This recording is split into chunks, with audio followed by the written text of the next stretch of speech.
নারীরা ঘর থেকে বের হইয়া পুরুষের সাথে রেস্টুরেন্টে যায় যারা গল্প করে খাবার খায়, ও নারী জাতির কলঙ্ক। ওই নারীর ভিতর থেকে আগামীর মুসলমান, ভালো কোনো মুসলমান আশা করা যায় না। কথা কন না কেন? ও নারীর থেকে আগামী দিনে ভালো কোনো মুসলমান আশা করা। এই জন্য ফিলিস্তিনের নারীর সন্তান হওয়ার পরে যুদ্ধ করে মরে যায়, কিন্তু মিথ্যার কাছে মাথা নত করে। ছোট্ট বাচ্চাকে জিজ্ঞেস করেন কেমন আছো, বলে আলহামদুলিল্লাহ। কি অবস্থায় আছো, বলে হাসবুনাল্লাহু নি'মাল ওয়াকিল নি'মাল মাওলা ওয়া নি'মাল নাসীর। আহা, জবাব শুনলে প্রত্যেকটা শরীরের লম খাড়াই যায়। বলে কি বাচ্চা,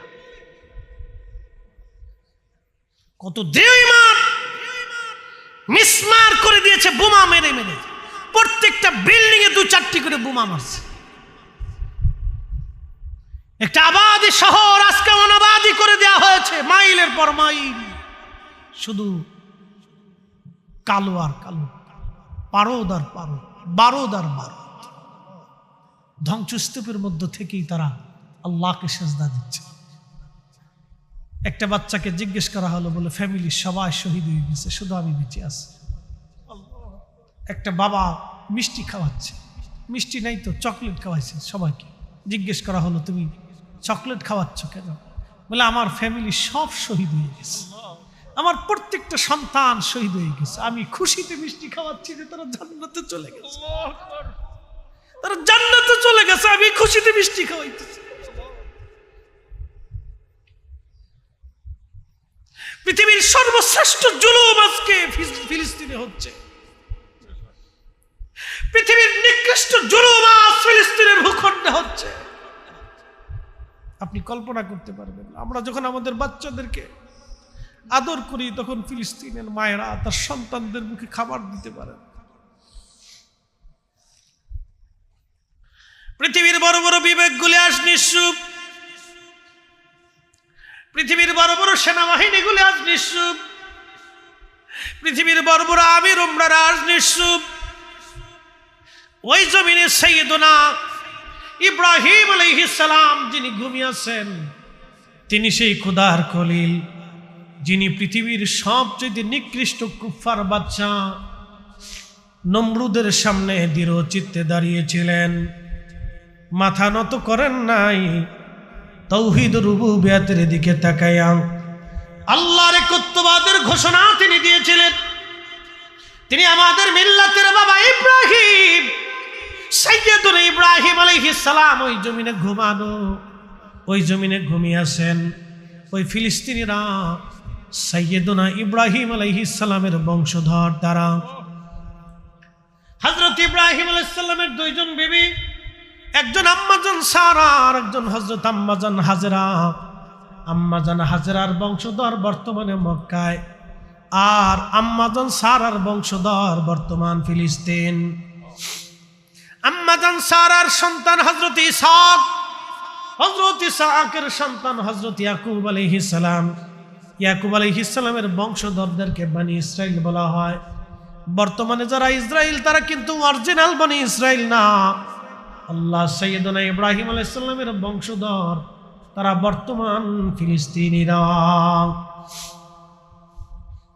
বিরাট বড় প্রতাপশালী বাচ্চা, সারা পৃথিবীর বাচ্চা নমরুদ। সেই দিন ইব্রাহিম আলাইহিস সালামকে সামনে নিয়ে বললেন, ইব্রাহিম তুমি কোন খোদার ইবাদত করো? বলে আমি এক আল্লাহর ইবাদত করি।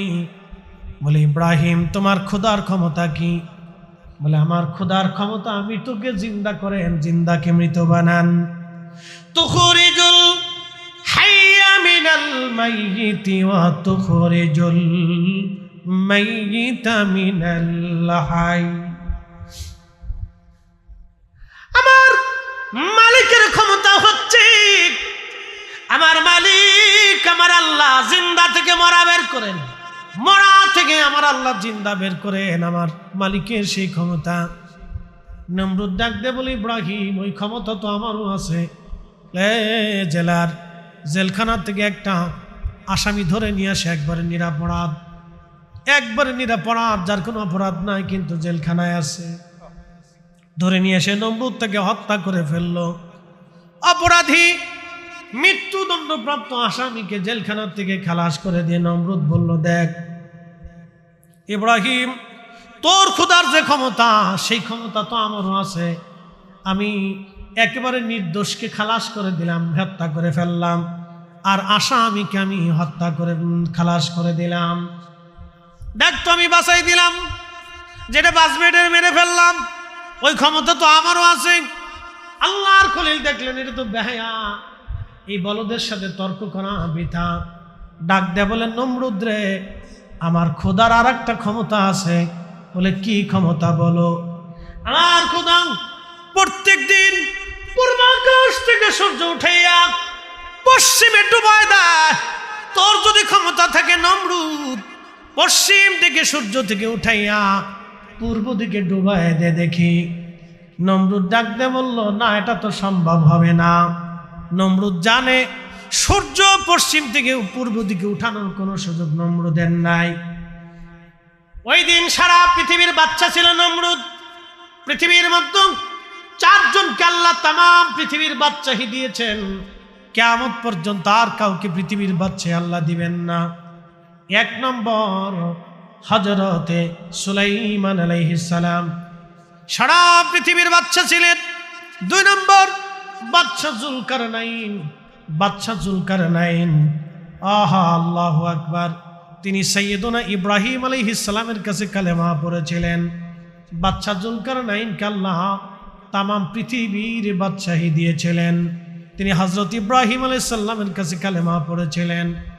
পৃথিবীর এমন কোন ইঞ্চি মাটি নাই, পৃথিবীর সূর্য ডুবে যেখানে অস্ত যায়, সমুদ্রের যেখানে সূর্য অস্ত যায়, সেই পর্যন্ত বাদশা জুলকারনাইন সফর করেছিলেন।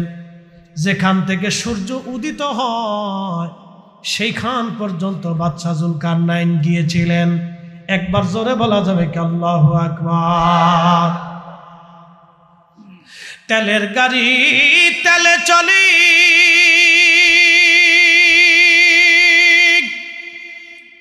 হাওয়ার গাড়ি হাওয়ায় উড়ে, তেলের গাড়ি তেলে চলি, হাওয়ার গাড়ি হাওয়ায় উড়ে, বিনা তেলে চালায় গাড়ি নবী সুলাইমান।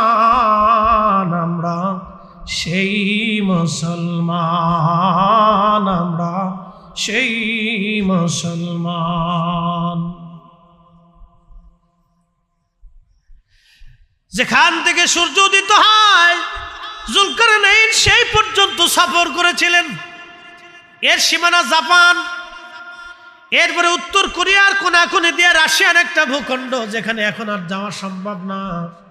এটা খুব দুর্গম এলাকা। এর পাশে জনপদ ছিল। এই জনপদে একটা জাতিকে তিনি পেয়েছিলেন, সে জাতির নাম ইয়াজুজ আর মাজুজ। নূহ আলাইহিস সালামের 4টে বেটা ছিল, 4টে সন্তান। একটা সন্তানের নাম হাম, সাম, ইয়াফেস এবং কেনান। আবার বলি হাম, সাম, ইয়াফেস এবং কেনান। এই হাম এবং সাম, কেনান কাফের হয়ে মারা গেল, মহাপ্লাবনে ডুবে মারা গেল। আর একটা সন্তানের নাম ইয়াফেস। এই ইয়াফেসের বংশধর হলো ইয়াজুজ মাজুজ। ইয়াজুজ মাজুজের দৈর্ঘ্য হবে 120 গজ, বড় বড় লম্বা, খুব বড় বড় জোয়ান মধ্য হবে, খুব বিভৎস হবে তারা। তাদের চুল দাড়িগুলি থাকবে লাল আর কালো, আমাদের চুল দাড়ি লাল আর সাদা। আর ইয়াজুজ মাজুজের চুল দাড়ি থাকবে লাল আর কালো, তাদের চেহারা হবে বিভৎস, সুঠাম দেহের, বিরাট বড় শক্তিশালী।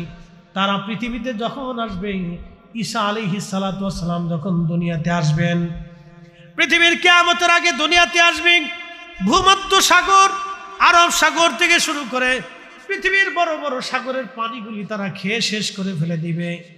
এত পরিমাণে তারা হবে, এত শক্তিশালী তারা হবে, পৃথিবীর মানুষ মেরে মেরে একবারে মিসমার করে দিবে। সেই দিন শুধু পাক্কা ইমানদার ছাড়া আর কেউ বাঁচবে না। একসাথে বলবেন আল্লাহু আকবার। না না, আরো জোরে বলেন আল্লাহু আকবার। মক্কা মদিনায় তারা ঢোকার সুযোগ পাবে না। আরো জোরে বলবেন আল্লাহু আকবার। দাজ্জাল মক্কা মদিনায় ঢুকতে পারবে না। সেই দিন পাক্কা ইমানদার ছাড়া আর কেউ বাঁচতে পারবে না। সেই ইয়াজুজ মাজুজ পৃথিবীতে আসতো, মাঝে মধ্যে আক্রমণ করত, মানুষ মেরে ফেলতো। লোকেরা বলল, বাদশা জুলকারনাইন, আপনি দয়া করে আমাদের জন্য ওই মানুষগুলি থেকে বাঁচান, যারা বিভৎস এবং খুবই জালিম, যারা জুলুম করে অন্যায় করে। এই জন্য পৃথিবীতে যারা জুলুম করে অন্যায় করে তারা ইয়াজুজ মাজুজের বংশধর, তাদের রক্তের মধ্যে ইয়াজুজ মাজুজের রক্ত আছে। এরা নিকৃষ্ট, আল্লাহ জুলুম বাসকে পছন্দ করে না। জুলুম অবশ্যই ধ্বংস হয়ে যাবে, ন্যায় পৃথিবীতে প্রতিষ্ঠিত হবে। কথা বলেন ঠিক কিনা? ফিলিস্তিন আবার বিজয় হবে। কথা বলেন ঠিক কিনা? ইসরায়েলের পণ্য কোকা কোলা, পেপসি, এই ফান্টা, তারপরে আরো কিছু কিছু প্রোডাক্ট আছে, তারপরে Nestle company, Nestle coffee toffee খান, এই ইসরায়েলের পণ্য, এগুলি খাবেন না, কিনবেন না, এগুলি বয়কট করবেন। পেপসি, কোকা কোলা, নেসলে কোম্পানির পণ্যগুলি, এই যে যারা জানেন না এখন জানতেছেন, এগুলি কিনবেন না, এটি ইসরায়েলের প্রোডাক্ট। আপনি 1 টাকা দিয়ে যদি কিনেন তাহলে বুঝলেন আপনি ফিলিস্তিনের ভাইয়ের বুকে গুলি করছে, আপনি জুলুমে সাহায্য করছেন। কি কথা কন না কেন? জোরে বলেন। কষ্ট হচ্ছে আপনাদের? তাহলে একসাথে জোরে বলেন আল্লাহু আকবার। আমাদেরকে ন্যায়ের পথে থাকতে হবে। কথা বলেন ঠিক কিনা? হকের পথে থাকতে হবে। আল্লাহ কবুল করুক, বলেন আমিন। একটু দুরূদ শরীফ পড়েন, আল্লাহুম্মা সাল্লি আলা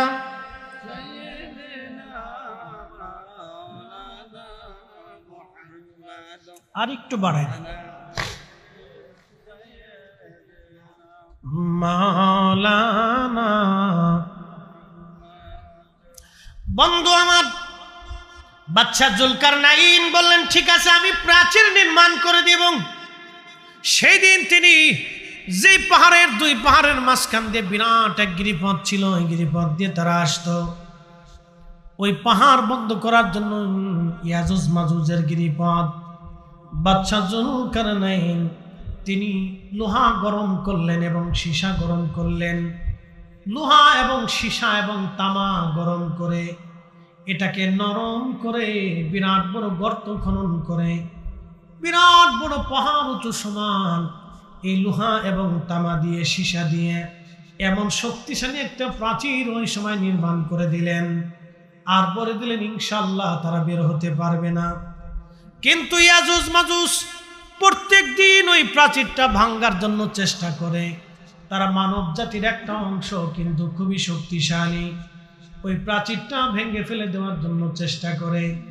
সন্ধ্যা থেকে, এই সকাল থেকে সন্ধ্যা পর্যন্ত তারা চেষ্টা করে এটা ভাঙ্গার জন্য। সন্ধ্যা যখন লাগে তখন একেবারে শেষ প্রান্তে তারা চলে আসে। ওদের যিনি রাজা আছে, এই রাজা সর্দার, সে বলে যে চলো সন্ধ্যা লেগে গেছে, আগামীকাল আবার আমরা খুঁজবো, এই প্রাচীর ভেঙে আমরা পৃথিবীতে আক্রমণ করব। কিন্তু সকালবেলা এসে তারা দেখে পুনরায় সেই প্রাচীর আবার নির্মাণ হয়ে যায়। আল্লাহর নবী বললেন, কিয়ামতের আগে ঈসা রূহুল্লাহ আলাইহিস সালাম যখন দুনিয়াতে আসবেন, তখন ইয়াজুজ মাজুজ দুনিয়াতে আসার আর সময় আসবে। তখন ওই যিনি সর্দার থাকবে তিনি প্রাচীর ভাঙ্গার যখন সন্ধ্যাবেলা আসবে, সন্ধ্যা আসার সময় প্রাচীর ভেঙে একেবারে শেষ প্রান্তে চলে আসবে, তখন ওই যিনি সর্দার থাকবে তিনি বলবে, চলো আমরা ফিরে যাই, কালকে সকালবেলা আবার আমরা আসবো, ইনশাআল্লাহ কালকে আমরা এটা ভেঙে ফেলবো। এত কোটি লক্ষ বছর পার হয়ে যাবে, তোর ইনশাআল্লাহ বলবে না। হাজার হাজার বছর চলে যাবে, ইনশাআল্লাহ বলবে না। কিন্তু যেই দিন ইনশাআল্লাহ বলবে সেই দিন প্রাচীর তারা ভেঙে ফেলে দিয়ে দুনিয়ার মধ্যে তারা এত দ্রুত গতিতে ছড়ায় যাবে যে ভূমধ্য সাগরের মধ্যে কোনো পানি থাকবে না, কোনো নদীর পানি তারা অবশিষ্ট রাখবে না, সব খেয়ে দিয়ে একবারে সাবার করে দিবে। মানুষ মেরে মেরে সাফ করে ফেলবে, পৃথিবীতে বিভৎস লেগে যাবে, ইমানদার ছাড়া কেউ বাঁচতে পারবে না। সমস্ত মানুষেরা হযরতে ঈসা রূহুল্লাহ আলাইহিস সালামের কাছে যাবে, ওগো আল্লাহর নবী, আপনি তো এই নবীর উম্মত হয়ে আসছেন, আপনার দোয়ার বরকত আছে, ইয়াজুজ মাজুজের অত্যাচারে আমরা ধ্বংস হয়ে যাচ্ছি, পৃথিবী নিশ্চিহ্ন হয়ে যাচ্ছি, আপনি ওদের জন্য বদদোয়া করে দেন। হযরতে ঈসা রুহুল্লাহ আল্লাহর দরবারে হাত বাড়াবেন, রব্বি এত বড় শক্তিশালী জাতি যাদের সাথে যুদ্ধ করার মতো সেনাবাহিনী আমাদের নাই, আল্লাহ তুমি এই জাতিকে ধ্বংস করে দাও। দেখবেন ইসরায়েল একদিন ধ্বংস হবে। আল্লাহর দরবারে এমন একজন হাত করে কেঁদে ফেলবে যার হাত আমার আল্লাহ আসমান থেকে ফিরাবে না। কি কথা বলেন, ঠিক না বেঠে?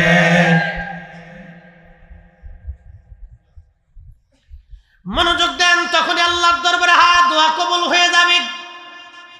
ওদের ঘাড়ের উপরে এক ধরনের পোকা সৃষ্টি হবে, পোকা পোকা পোকা সৃষ্টি হবে ঘাড়ের উপরে। আমাদের ঘাড়ের এখানে দেখবেন একটা উঁচু জায়গা আছে, হাড্ডির মতো একটা জায়গা থাকে, এই জায়গাটা ওদের পোকার সৃষ্টি হবে। এই পোকা সৃষ্টি হয়ে যাওয়ার পরে কোটি কোটি কোটি বিলিয়ন কোটি কোটি আজুজ মাজুজ মারা যাবে, রাতারাতি পোকায় তারা মারা যাবে, সারা পৃথিবী গন্ধে ছড়ায় যাবে, এত পরিমাণে গন্ধ হবে, ওই গন্ধে মানুষ টিকতে পারবে না। আবার তারা ঈসা রুহুল্লাহর কাছে যায়, বলবো আল্লাহর নবী এত দুর্গন্ধ বেঁচে থাকা দায় হয়ে গেছে, আপনি এই পচা থেকে বাঁচানোর জন্য আল্লাহর দরবারে দোয়া করে দেন। আল্লাহর নবী ঈসা রুহুল্লাহ আলাইহিস সালাম হাত তুলবে, রব্বি সারা পৃথিবী গন্ধে ছড়ায় গেছে, আল্লাহ আপনি পচা সরায় দেন। মুষলধারে একাধারে 7 দিন, মতান্তরে 40 দিন পর্যন্ত বৃষ্টি নামবে। আল্লাহু আকবার। না না, আরো জোরে, আরো জোরে, জোরে জোরে। বৃষ্টি কার রহমত? জোরে বলেন কার? ওই আপনাদেরকে আল্লাহ উপকূলীয়বাসীদেরকে কষ্ট দেয়, কিন্তু সারা বাংলাদেশের মানুষকে আল্লাহ আরাম দেয়। আপনাদের এই কষ্টের বিনিময়ে সারা বাংলাদেশে আল্লাহ আরাম দিয়ে দেয়। ফসা গলা, ময়লা, আবর্জনা, বিবর্জনা, রোগ ব্যাধি বৃষ্টির সাথে আল্লাহ ভাসায় নিয়ে চলে। 7 দিন মতান্তরে 40 দিন একাধারে আকাশ থেকে মুষলধারে বৃষ্টি হবে। ওই বৃষ্টির পানিতে ইয়াজুজ মাজুজের লাশগুলি ভাসায় ভাসায় আল্লাহ সমুদ্রে নিয়ে চলে যাবে, সারা পৃথিবী পয়জন মুক্ত হয়ে যাবে। আল্লাহ নবী বলেন, উম্মতেরা হযরত ঈসা নবী এবং ইমাম মাহদী সারা পৃথিবীতে এইরকম ভাবে ন্যায় ইনসাফ প্রতিষ্ঠিত করবে। কোনো সুদ থাকবে না, ঘুষ থাকবে না, কারো জমিন অন্যায়ভাবে দখল করবে না, হত্যা হবে না, কারো মাথায় বাড়ি মারবে না, কারো অন্যায়ভাবে ঘুষি দেবে না, কারো জমিন কেড়ে নেবে না, কারো মেয়ে নিয়ে কেউ পালিয়ে যাবে না, কারো ইজ্জতে কেউ হাত দিবে না, কাউকে বকা দিবে না, কাউকে গালি দিবে না।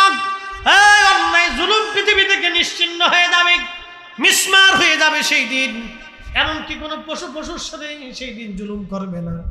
আল্লাহ নবী বললেন, সেই সময় আল্লাহর জমিন আল্লাহ এত পরিমাণে নিয়ামত দিবে, এত পরিমাণে আল্লাহ বরকত দিবে যে একটা আনারের ফল দিয়া সারা গ্রামের মানুষকে শেষ করতে পারবে না। একটা গাভীর দুধ দিয়ে সারা গ্রামের মানুষ খাবে, কিন্তু গাভীর দুধ সেই দিন শেষ হবে না। একবার জোরে বলা যাবে কি মারহাবা। ওয়া আনফিকু মিম্মা রাযাকনাকুম মিন ক্বাবলি আন ইয়াতিয়া আহাদাকুমুল মাউত।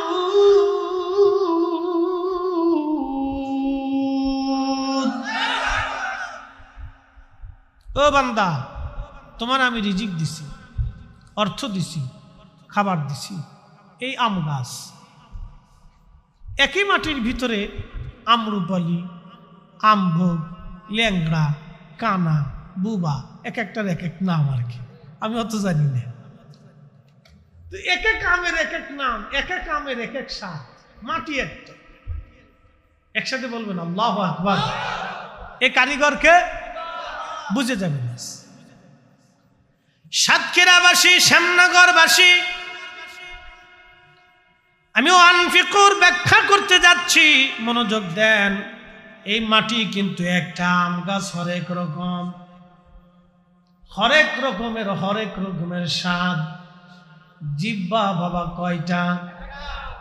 একটা জিহ্বা দিয়ে যেই মালিক হরেক রকমের আমের স্বাদ নিয়ে আইলেন, এক মাটির ভিতর থেকে যেই মালিক হরেক রকমের আম আনাইলেন, সেই মালিকই হুকুম দিলেন, বান্দা আমি তোমার রিজিক দিলাম, এই রিজিক আমি আল্লাহর পথে তুমি ব্যয় করো।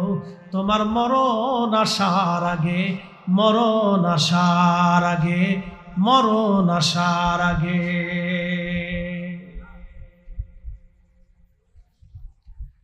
পাশেই নদী, অনেক বড় বড় বিল, হাওর আর বাওর আর বিরাট বড় বড় পুকুর, 7 রকমের মাছ, একই পানি। একই পানির ভিতরে থেকে যে আল্লাহ হরেক রকমের স্বাদের মাছ আনাইলেন, একই পানির ভিতর থেকে যিনি হরেক রকমের স্বাদ আল্লাহ সাধন করাইয়া ওই মাছ দিয়ে আল্লাহ আপনার জিহ্বার তৃপ্তি দিলেন, মনের তৃপ্তি দিলেন। একটা বারো কি মন চায় না ওই মালিকের প্রশংসা করার জন্য? একটা বারের জন্য কি মন চায় না ওই মালিকের শুকর আদায় করার জন্য? এই জন্য মালিক বলছে, লা ইন শাকারতুম লা আযীদান্নাকুম ওয়া লা ইন কাফারতুম ইন্না আযাবি লাশাদীদ। বুঝে যাবেন আপনি কেন শুকরগুজারি বান্দা হবেন। একটু খেয়াল করবেন, আমার যুবক ভাই যারা আছেন, মুরব্বী বাবাজিরা যারা আছেন, আমার মায়েরা যারা আছেন, আমি যতটুকু জানি সাতক্ষীরার মানুষ ওয়াজ নসিহত শুনতে খুবই প্রিয়। তারা ওয়াজ শুনে এবং ওয়াজ দীর্ঘ সময় তারা শুনতে তারা ভালো পায়। মনোযোগ দিবেন, আমার মালিক কত বড় রব। আমার রব আল্লাহ বললেন, বান্দা তুমি আমি আল্লাহর দেওয়া নিয়ামতের শুকর আদায় করো না, শুকরিয়া করিও না। আপনাদের বাড়িতে কুকুর আছে দেখবেন, এই কুকুরকে আপনি খাবার খাওয়াবেন, ওরে আদর করবেন, ও আপনার বাড়ির সামনে পাহারা দিতে দিতে জীবন দিয়ে দিবে, কিন্তু কুকুর আপনার দরওয়াজা ছাড়বে না। কারণ কি? এই কুকুরটা আল্লাহর আইন মানে। এই কুকুর আল্লাহর আইন মানে, কিন্তু আমরা মানুষ আল্লাহর আইন মানলাম না। কুকুরকে আল্লাহ সৃষ্টি করে বলে দিলেন, কুকুর দুনিয়ার মানুষের আনুগত্য করার জন্য তোকে তৈরি করলাম, তুই বাড়িতে পাহারা দিবি, ওই বাড়ি খাবি, তোরে পচা গলা দিক, ভালো মন্দ দিক, তোরে ল্যাপ কথা দেবে না, তোর ভালো বাসন হবে না, দামি খাবারও হয়তো জুটবে না, বাড়ির উচ্ছিষ্ট পচা গলা ফ্যান ভাত, পচা গলা বাসি পান্তা তোর জন্য আমি আল্লাহ বরাদ্দ করে দিলাম। হাড্ডিগুলি বরাদ্দ করলাম, উচ্ছিষ্ট পচাগুলি বরাদ্দ করে দিলাম, কিন্তু তুই আমার বান্দার বাড়ি খাবি, বেঈমানি করবি না। কুত্তা আল্লাহর আইন অনুযায়ী আমাদের বাড়ি খায়, কিন্তু বাড়ি পাহারা দেয়, বেঈমানি করে না। কিন্তু আমরা মানুষ আল্লাহটা খাইলাম, আল্লাহটা পড়লাম, আল্লাহটা নিলাম, ভোগ বিলাস করলাম, তারপরেও আল্লাহর সাথে বেঈমানি নাফরমানি করি। কথা বলেন ঠিক কিনা? বুঝে যাবেন, বুঝাটা জরুরি। এই জন্য আল্লাহ বললেন, বান্দা আনিশকুরলি, তুমি আমার কৃতজ্ঞ হও।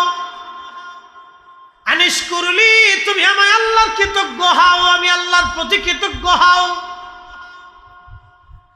আল্লাহ বললেন, আমি আল্লাহর প্রতি তুমি কৃতজ্ঞ হও, আমি তুমি আল্লাহর প্রতি কৃতজ্ঞ হও, শুকর আদায় করো, নাফরমানি করিও না, অকৃতজ্ঞ হইও না, নাফরমানি করিও না, অকৃতজ্ঞ হইও না, তুমি শুকর আদায় করো। বান্দা লা ইন শাকারতুম, শুকর আদায় করো। ওয়াশকুরুলি ওয়া লা তাকফুরুন।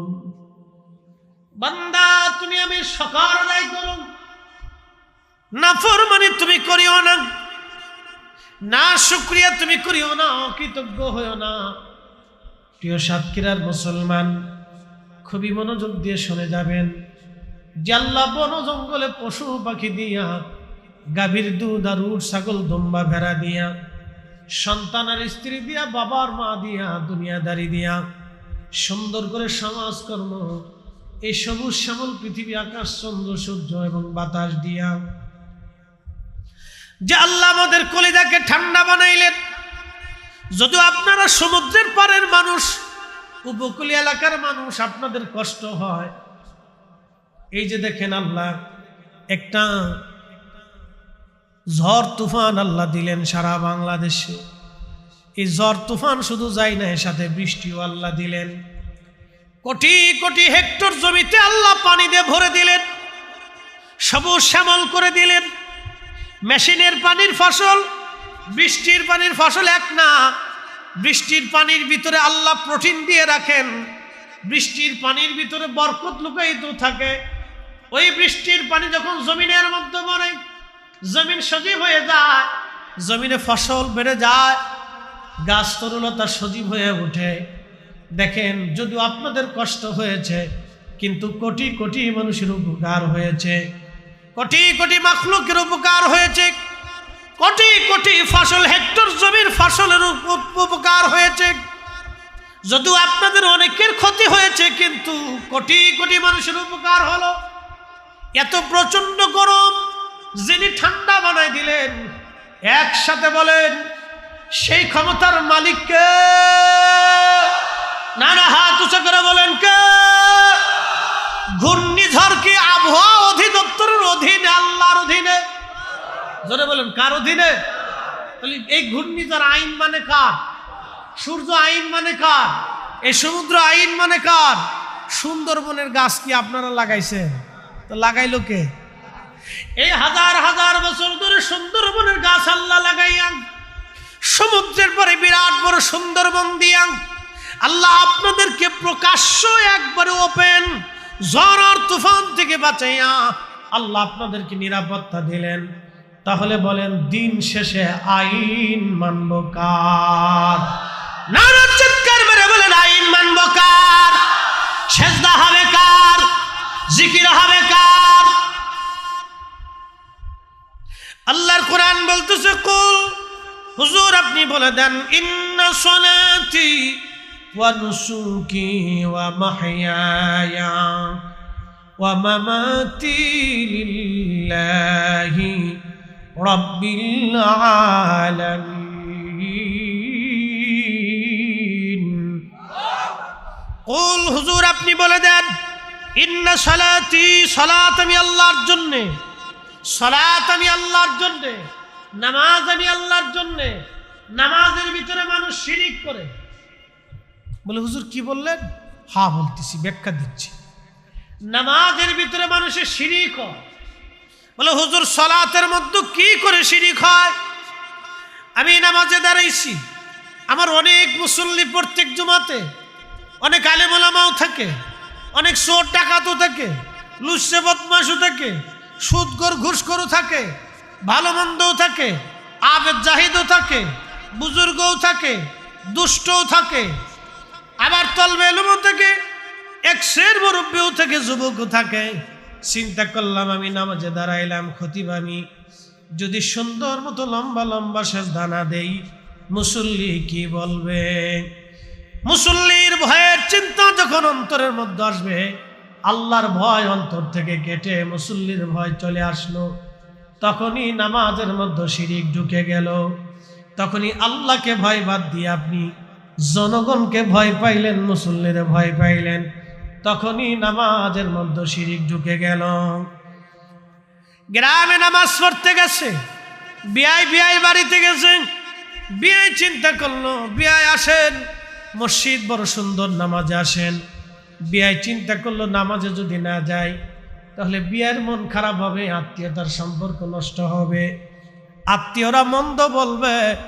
এ সময় যদি নামাজ না পড়ি আত্মীয়রা মন্দ বলবে।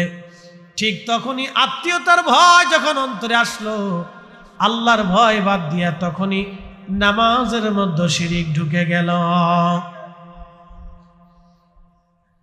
সমাজে বিচার সালিশ বসেছে, চেয়ারম্যান সাহেব অথবা ইমাম সাহেব হুজুর অথবা পীর সাহেব হুজুর বললো, বার সালিশ দরবার পরে করবো, জোহরের আজান পড়ছে, আসেন নামাজ পড়ে আসি। ওর ভিতরে দেখবেন কিছু সংখ্যক মানুষ বেনামাজি, নামাজ পড়ে না। এরা চিন্তা করলো, যদি নামাজে না যায় সমাজ কি বলবে? সমাজ কি বলবে? আজ দুর্নাম হবে, চলো নামাজে যাই। তখন তারা সমাজের ভয়ে নামাজে যায়। আল্লাহ রসুল বললেন, উম্মত তখনই নামাজে শিরিক এসে যাবে। এই যে জুমার দিনে সাপ্তাহিক কিছু মুসল্লি আছে সারা সপ্তাহের মধ্যে নামাজ পড়ে না, শুধু জুমার নামাজ পড়ার জন্য যায়। জুমার নামাজের আজান পড়লে গোসলাদি করে সেন্টেড মেরে একটু ভাব চক্কর দিয়া মসজিদে ঢুকে সবার পরে বের হয় সবার আগে। কি কথা কন নাকি আছে না? মসজিদে ঢুকে সবার পরে বের হয় সবার আগে। বিরাট মুসল্লি, সপ্তাহে হাজিরা দিতে গেছে। এই যে চিন্তা করলো সপ্তাহে জুমার নামাজ যদি মসজিদে না যায় সমাজের মানুষ কি বলবে? তখন আর নামাজে আল্লাহর ভয় নাই, ভয় হয়ে গেল সমাজের। কিন্তু আমাদের নামাজ হবে কার জন্য? আল্লাহর কোরআন বলতেছে قد أفلح المؤمنون الذين هم في صلاتهم خاشعون।